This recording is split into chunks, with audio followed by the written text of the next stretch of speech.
नारद जी सारी बातें बता रहे हैं। तो सनकादि ऋषियों ने कहा तो आपने उनके लिए कुछ किया नहीं? बोले मैंने किया, मैंने कई वेद शास्त्र पुराणों के श्लोक कहे, पर मैं जब तक कहता तब तक तो वो चेतन अवस्था में रहते, मैं जैसे ही चुप हो जाता वापस अचेतन अवस्था को लौट जाते, बेहोश हो जाते। मुझे समझ नहीं आ रहा मैं क्या करूं, आप ही बताइए। तब सनकादि ऋषियों ने कहा एक काम करिए, आप श्रीमद् भागवत कथा सप्ताह पारायण करिए। सप्ताह पारायण यानी 7 दिन की कथा, महीना पारायण भी होता है, 1 महीने की कथा, यानी इतनी कथाएं हैं। पर उन्होंने कहा आप सप्ताह पारायण करिए। नारद जी ने कहा जब आप कह रहे हैं तो कर भी आप ही दीजिए, कि सुझाव आपने दिया है तो कर भी आप ही दीजिए। तब सनकादि ऋषि भक्ति ज्ञान वैराग्य सभी के साथ मिलकर श्रीमद् भागवत कथा सप्ताह पारायण करते हैं।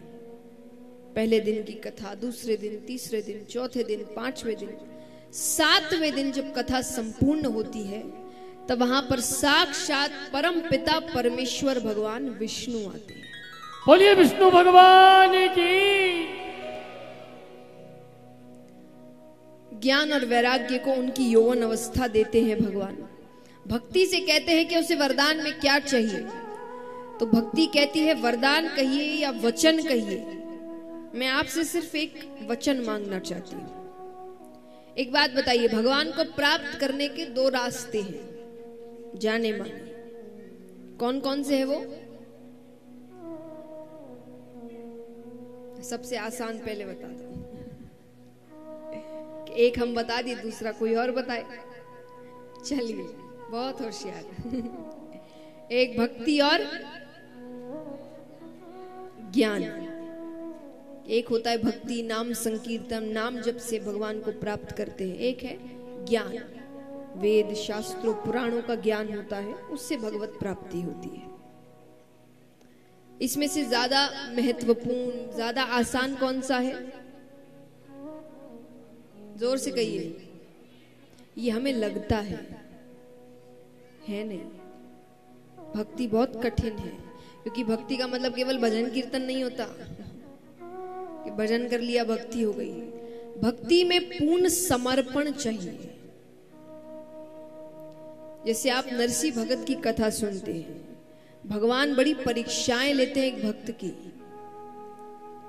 इस हद तक परीक्षा लेते हैं कि वो इस स्थिति में आ जाए कि अब या तो वो कहे कि मैं कुछ नहीं मानता, या वो उस वक्त भी भगवान पर भरोसा रखे। जिसने भरोसा रख लिया उसका 56 करोड़ का भगवान ने मायरा भर दिया, यानी उसकी लाज रख ली भगवान ने। पर वो लाज रखने से पहले भगवान ऐसी परिस्थितियां सामने करते हैं कि कोई भी दूसरा व्यक्ति कहे कि मुझसे तो अभी और नहीं होगा, मुझे तो नहीं लगता भगवान कहीं है। तो भक्ति में पूर्ण समर्पण चाहिए कि कोई भी परिस्थिति आए, दुख सुख कुछ भी, उसको भरोसा है कि वो जो करता है सही करता है, उसको भक्ति कहते हैं। तो यहां पर लेकिन फिर भी भक्ति को बहुत महत्वपूर्ण माना गया है। इसका कारण है, जैसे मान लीजिए बच्चे, हम पढ़ाई करते हैं ना, बड़ी बड़ी डिग्रियां लेते हैं, MBA है, इंजीनियरिंग है, तो उसमें 2 तरीके के कॉलेजेस होते हैं। एक कॉलेज है जहां से आपको डिग्री मिलती है, और एक कॉलेज है डिग्री के साथ साथ वहीं आपको जॉब भी मिलती है। सब आते हैं, वो आपको जॉब भी देते हैं। तो कौन सी कॉलेज ज्यादा अच्छी होती है बताइए? जिसमें डिग्री के साथ साथ जॉब की भी गारंटी है कि जॉब भी मिल जाएगी। तो भक्ति और ज्ञान में बस इतना ही अंतर है। भक्ति में जॉब भी गारंटी है, मिल जाएगी। कैसे? कि भक्ति ने भगवान से वचन मांगा कि आप मुझे वचन दीजिए कि कोई भी मेरे माध्यम से अगर आपको पुकारेगा, चाहे वो धनवान है कि गरीब है, अच्छा है कि बुरा है, पुण्य करने वाला है कि पापी है, जैसा भी है, अगर उसने भक्ति का मार्ग चुना है और आपको पुकार रहा है तो आप उसके घर जरूर जाएं। तो भगवान ने वचन दिया था कि मैं वचन देता हूं, मुझे जो भी भक्ति से बुलाएगा मैं उसके पास जरूर जाऊंगा। तो इसका मतलब जॉब गारंटी, कि आपको भक्ति की डिग्री तो मिल गई लेकिन भगवान भी तो मिलने चाहिए।